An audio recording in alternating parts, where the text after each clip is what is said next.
I view them as my brothers and my sisters, for sure. Yes, sir. Being black is beautiful, man. I mean, I don't care where you're from. If you black, you beautiful. So as long as they keep putting us in the category, I mean, they can't compete with us. That's why they put us in the category. Very hesitant to connect with us. They keep to themselves. In America, we f***ed up in America. They don't even know. Like they just think, oh, Americans. We ready. Who ready? We ready. Who ready? Who? We ready. What's going on, everybody? It's your man Jackson Cooper, aka J-Coop, and you are about to witness a very, very important video. We're going to be interviewing Black Americans on how they feel about Africans. So without further ado, let's get into it. All right, guys, so who do we have here today? Saul. Nice to meet you, Saul. So where are you from? I'm from here, Columbus, Ohio, southeast side. Okay, so this is a Black American that we're talking to, guys. So I just have a simple question for you, Saul. Yes, sir. How do Black Americans view Africans? We should all view them as our brothers. I view them as my brothers and my sisters, for sure.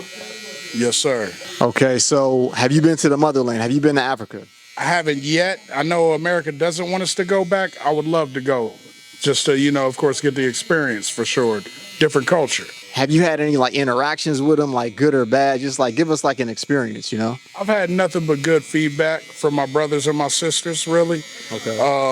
Of course, I ask a lot of questions and they help to educate me, and vice versa. I help educate them on what's going on here as well. Really appreciate your time, Saul. No problem. I appreciate you. All right, brother. Yes, sir.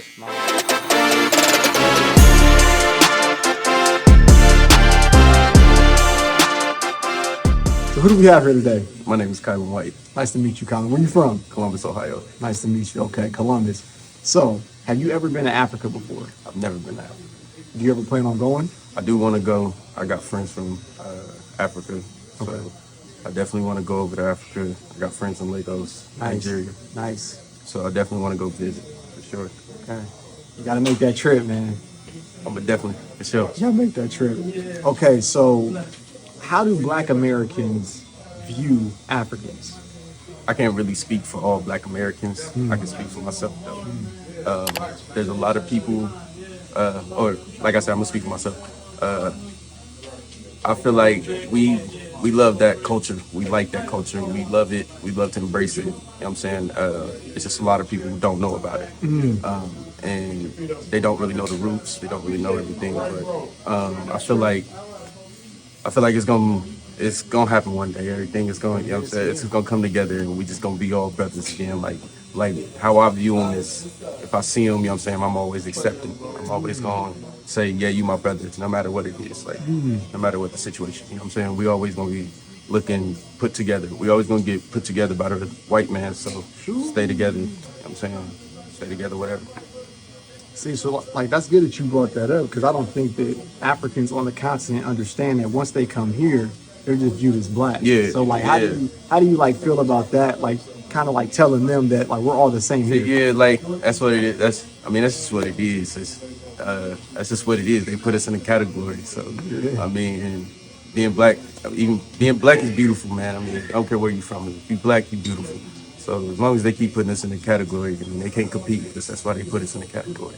So, you know what I'm saying, black is beautiful. So it's rather for us to be together than be divided. You know what I'm saying? Yes, sir.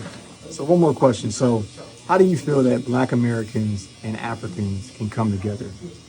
I feel like it's already been coming together for sure with the music, the Afro beats. Yeah. It's Afro beats to the world. I always want to say that. Okay. That's it's my boy Burner Boy. You like Burna Boy? Yeah, I love all of them, but I feel like it's already bridging with the music, the food. You know what I'm saying? Around Columbus, we got a lot of little spots and stuff. Yeah, it is. Some good, it's good too. It's good. So, and then I feel like just anytime I can get into conversation with them, anytime I see them, like Columbus got a good population of Africans, we got Somalians and stuff like that out here. So, yeah. anytime I see them, you know what I'm saying? You're my brother, so I'm gonna speak to you. Say what's up, how you doing, how your day? You know what I'm saying? Even that goes a long way. You know what I'm saying? So, just bridging the gap. I mean, it's gonna happen one day. So, It is. Appreciate you, brother. no problem. Yeah. Yes, sir. Who do we have here today? Kent. Nice to meet you. Yes, sir. Where you from? I'm from Columbus, Columbus, Ohio. Northeast. Nice, nice. AG for life is my tag on PlayStation. Okay. AG for life 73. All right. So, have you ever been to Africa? No, my daughter's her job sends her often. She's planning on moving when she retires in a couple of years. So that would probably be my first chance of getting over there to visit with her when she moves. Absolutely. So, how do you, as a Black American, how do you view Africans? Of course, we wanna join ourselves as brothers, so to say. I view them as I don't my experience, them being very hesitant to connect with us. They keep to themselves, but once you get to know them, they open up. But it's very like it's like a, I guess you could call it, was it the Willie Lynch syndrome back in the day when they used to separate us by color Yeah. and try to make us be against each other. Yes, sir. So them coming straight from Africa and us trying to be like, yeah, there's that connection is not there like that. They're not accepting of us being real African. And so that brings a little bit of tension, a little bit of distance. That just in this area alone, right here, uh, this used to be a very prominent Black American, African American shopping area. Yeah. Now they own most of the businesses over here. Really? They have community. Is what we're lacking. So they're doing the thing over here, doing the things that we should have done as African Americans, coming straight from Africa.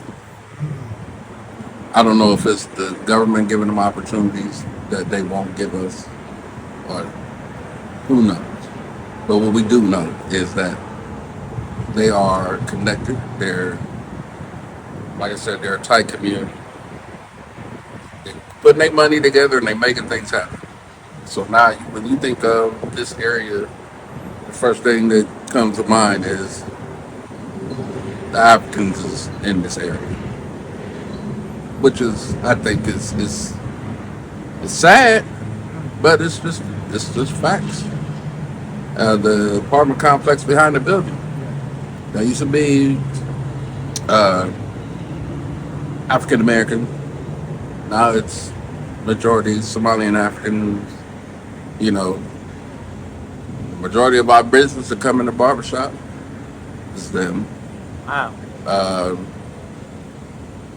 It's crazy. It's like we in Africa and America come different parts of the city. Okay. Okay. Wow. I didn't know that, guys. Like I kind of knew it. So basically, like they've taken over this area. Well, this was available to be taken over, and that's just what they did. And so, like I said, something that we couldn't come together and do, they did. What's this? North Linden. This whole North Linden area is now known for their presence being here. So it's on the totem pole. I think they're passing us up a little bit. Well, my next question, I don't know if it's going to fit for what he said, but we'll ask anyway. So, how do you feel that Black Americans and Africans can come together and bridge the gap? We need to have a better understanding of each other. But if we don't communicate, we'll never get there. So there has to be some type of something that happens that brings us to the table together. to say it's like a us against the world situation. We need to team up. We need to be allies instead of y'all this and we that. Yeah. So if we can ever do that, like I said, it's hard for us to do it amongst ourselves to even think about bringing somebody else to the party because their culture, our culture is all over the place right now. We don't know what our culture is, but they know who they are. They know what their beliefs are. They know what they will and will not do, and they have accountability because, like I said, they stick together. Their elders is respected for their wisdom. They no disrespect. Yeah. And our youth is flat out just disrespectful right now. I can agree with that. So we get nowhere when you don't look towards for wisdom from your elders. You think you know everything. So how do we grow?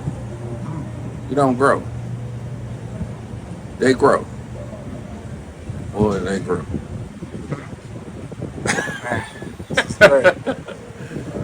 I appreciate you, brother. No. What's going on, brother? What's up? What's your name, man? My name's Jakari Preston. Nice to meet you, Jakar. Where you from? Cleveland. Cleveland, Ohio. That's where my dad's from. What's up? 216. Yeah. My man, my man. All right, so have you ever been to Africa? No, I haven't. You ever plan on going? Yeah. Why do you want to go? My family from Saudi Arabia. Really? Yeah. Okay. So, how do you view yourself? Like, do you view yourself as a Saudi Arabian, a Black American? Like, what's your... I'm black for sure. Okay. But both, I speak a little Arabic too. Okay. So, how do you as a Black American, how do you view Africans? Well, yeah, they be cool. If y'all ever in Cleveland, go to this spot called Africa. It's on Mayfield in South Houston. It's a fire spot. Good cuisine. But everybody cool. They got money. Good vibes, great music, beautiful women. They be tall, they be fit, they be thick, they be natural. Yeah, I f our queens, I got this tatted on me too, so let's go. Man, so so we're like coming like a different energy with this guy. So I'm like going to Kenya like back and forth for the women. That's rough. So do you ever see yourself like just marrying like an African woman? Because like the whole vibe in them is different from women here, bro. Like, it's like, all right, so put it like this. So you know how like women here say, oh, you can't like take me to the Cheesecake Factory, you can't take me to Wendy's, whatever. Bro. This is the Cheesecake Factory, y'all. What's the problem with that? This is a chain restaurant. Who takes someone that looks like this to a chain restaurant? So I ain't even gonna try it. Not Wendy's. You talking about Wendy's? You funny. No, but listen though, so. And I'm plant-based too, bro. So like I won't even eat that. All right, so you can take like a nice, take her for like a nice $5 meal. She's gonna be happy. So it's like the whole dynamic is different. That's what I'm trying to say.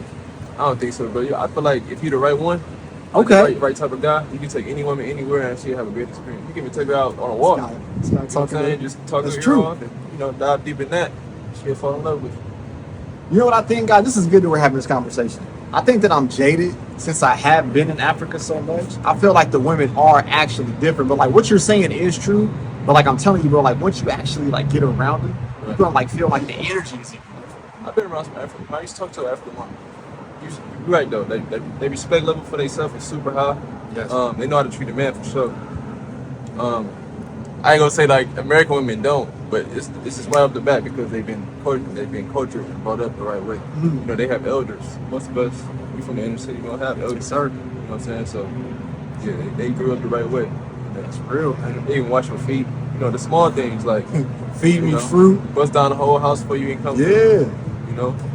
It's real. That's real. So, how do you feel that Black Americans and Africans can come together more? How do you think that they can do that? All right, first, us as Americans, we be looking like we're too good, too flashy. You got to chill on that. Anytime you see anybody that's melanated, you got to just show love. Real. That's what I'm on. That's like how you approach me. I'm like, what's up, bro? Yeah. It was all love and shit. So that's number one. Then on the African side, I can't speak for them, but to be, more welcoming. It seems like they be like, oh, it's our shit. You know what I'm saying? I'm from so and so, so I'm really about this. The whole time it's like you gotta break it open so we can get exposed to it. Yeah. In America, we fucked up in America. They don't even know. Like they just think, oh, Americans. That Whole time, bro. speak We on that. your people. No, like it's like really good that you said that, because like when I was interviewing them, they were looking at me like, oh yeah, like we look at blacks like they have money, and I'm like, nah, like we're like we in America, bottom. but you're right. Yeah. We get discriminated against. We get wrongly in prison. The whole nine, bro. Red line, you know this. Come on, So man. we all the same. We all the same for real. They created all this systemic shit, bro, to where it's a divide. Yes, The sir. whole time, we always had unity. So we always respected each other. But yeah, that's the first thing we gotta do, man. Respect ourselves and respect everything around us. Be straight. That's real, man. Appreciate you, brother. For sure. Oh, man. Hey, no, this is hard though. Sometimes like the camera, like. Okay, guys, so with the copyrighted music, we couldn't let this section rock, but everybody in the shop pretty much had the same sentiments. I'm asking them, how do Black Americans view Africans? We're getting multi-layered responses. People are saying some of us have good relationships with them. Some of them are standoffish when it comes to Africans. My man in the chair, he's actually from Mozambique, but he's living in America. He pretty much had the same sentiments. He said that we need to come together. We need to speak to each other more. And that's been my idea of how we can bridge that gap and how Black Americans typically feel about Africans. We have brothers planning to retire here in the States and then move to Africa. This is why these conversations are very important, because one group may think you don't like the other, but it's just about communication. And that's why it's so key. This is the owner of the shop in Ghazi, Brother Kurt. Thank you for letting me film here and speaking to everyone. And he said that he's been to Tanzania. He had a great time. And he's trying to do business in the States with some Africans. Now, he said that he had a couple hiccups, and that could be the problem. If we want to really bridge the gap, we have to come together. If not, this is all for talk. If you're new to the channel, hit that subscribe button, hit that like button, and I know you want to leave a comment on this one. This was a very, very fire video. If you want to see these videos keep coming, share them. Get this message out to the world. All right, y'all. It's your man Jackson Cooper, aka J-Coop, signing out. Until next time. Peace. I've been wanting this shit forever. I've been in the field with whatever they throw at me. Brush it off, pick myself up, moving on to the better. Hey, ain't no error.